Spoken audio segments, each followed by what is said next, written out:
Bonjour, dans cette vidéo, nous corrigeons le troisième exercice de la première série d'Algèbre 2.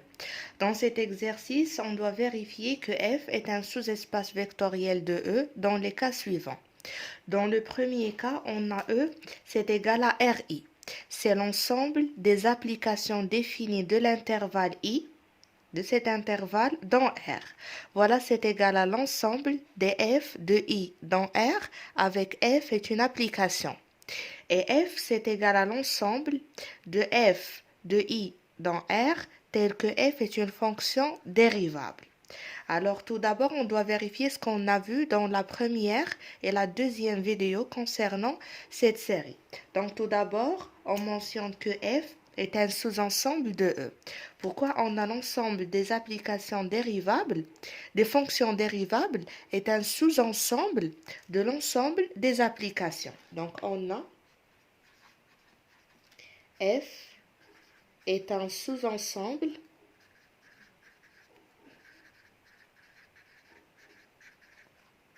de E.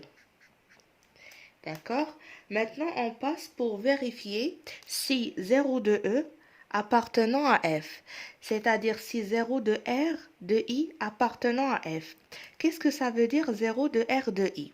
L'ensemble RI, c'est l'ensemble des applications de I dans R. Alors, 0 de E, c'est l'application nulle de I dans R. Pour que 0 de E appartenant à F, il faut que cette application nulle soit dérivable. Et on a bien l'application nulle de I dans R est dérivable. Voilà, on a l'application nulle de I dans R est dérivable, donc 0 de E appartenant à F. Maintenant, on passe pour vérifier si alpha multiplié par une application de F, ou bien une fonction dérivable, plus bêta multiplié par une autre fonction dérivable, ça reste toujours une fonction dérivable. Donc, soit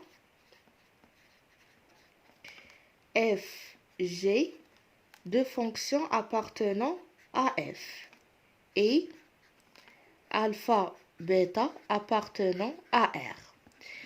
Alors, on doit vérifier que alpha, f plus bêta, g appartenant à f. Ça veut dire que alpha, f plus bêta, g est dérivable. Donc, je mets ici, on pose h est égal à alpha f plus bêta g. Voilà. J'enlève ça.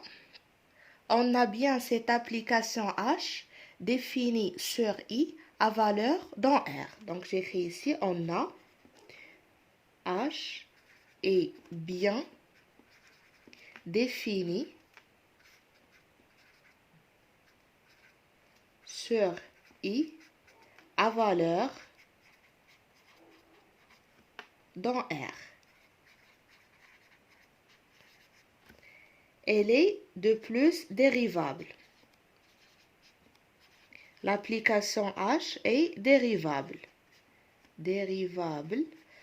Et sa dérivée est donnée par h', c'est égal à alpha f plus bêta g le tout prime. Donc c'est égal à alpha f' plus bêta g'. Pourquoi on a le droit de mettre f' et g'? Parce qu'on a supposé que f et g appartenant à f, c'est-à-dire que f et g, ce sont deux fonctions dérivables, donc f' et g' existent.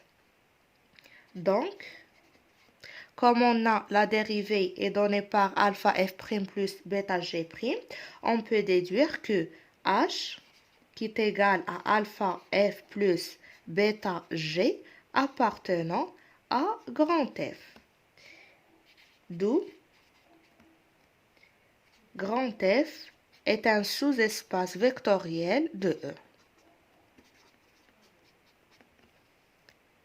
Dans le deuxième cas, on a f c'est égal à l'ensemble des suites Zn telles que Zn est une suite bornée et E c'est l'ensemble des suites.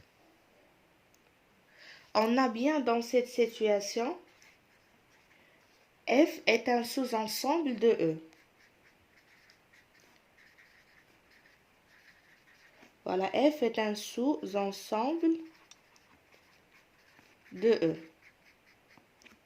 On passe maintenant pour vérifier si 0 de E appartenant à F, c'est-à-dire si 0 de Kn appartenant à F, 0 de l'ensemble des suites, c'est la suite nulle. Donc on doit vérifier est-ce que la suite nulle appartenant à F. Pour que la suite nulle soit appartient à F, il faut qu'elle soit bornée. Et qu'est-ce que ça veut dire une suite bornée? C'est-à-dire qu'il existe un certain M tel que la valeur absolue de Zn est inférieure ou égale à M. Donc, on a bien pour la suite nulle, la valeur absolue de 0 est inférieure ou égale à 0. Donc, elle est bornée par 0. Voilà, on a 0 de Kn, c'est égal à la suite nulle appartenant à F car la valeur absolue de la suite nulle qui est égale à la valeur absolue de 0, c'est égal à 0 inférieur ou égal à 0. Donc la suite 0 de n est bornée par 0. Et par la suite, elle appartient à f.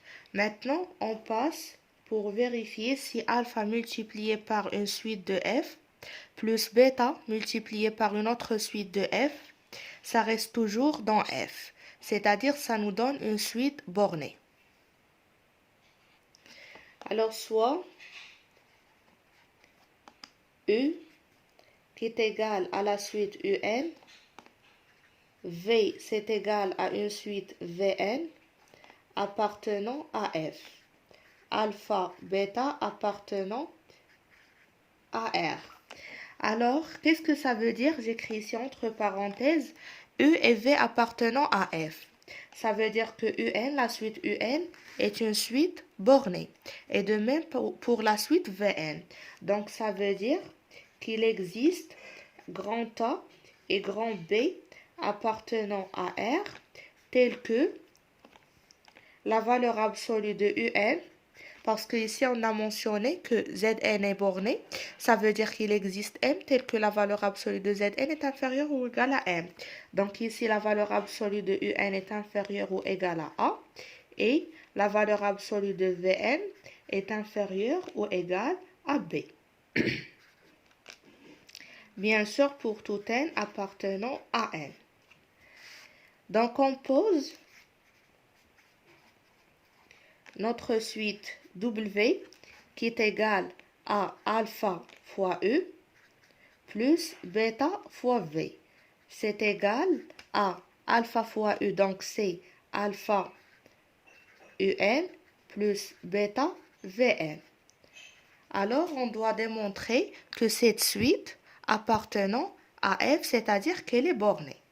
Donc, on a la valeur absolue. Pour que cette suite appartienne à f, il faut que sa valeur absolue soit inférieure à un certain nombre constant. Donc, on a la valeur absolue de alpha un plus bêta vn est inférieure ou égale à la valeur absolue de alpha un plus la valeur absolue de bêta vn.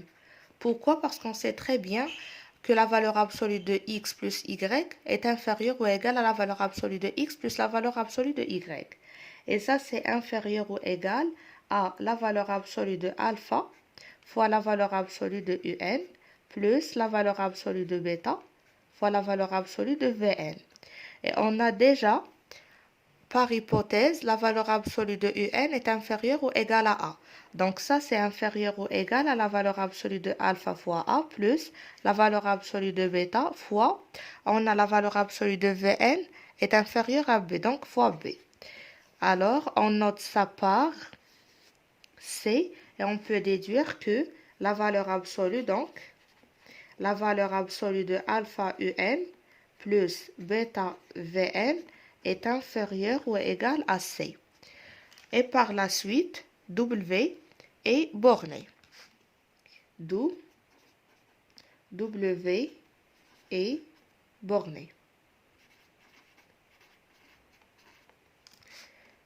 Et comme W est borné, alors ça implique, je continue ici, ça implique que alpha U plus bêta V appartenant à F. Je continue ici et par suite,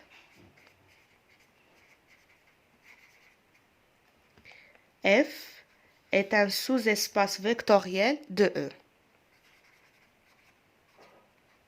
Voilà. Voilà, F est un sous-espace vectoriel de E. Donc, dans cet exercice, pour démontrer que F est un sous-espace vectoriel de E, on a mentionné que F, ou bien on a vérifié que F est un sous-ensemble de E. On a démontré que l'élément neutre que 0 de E appartenant à F, et on a vérifié que alpha multiplié par un élément de F plus bêta multiplié par un autre élément de F, ça reste toujours dans F.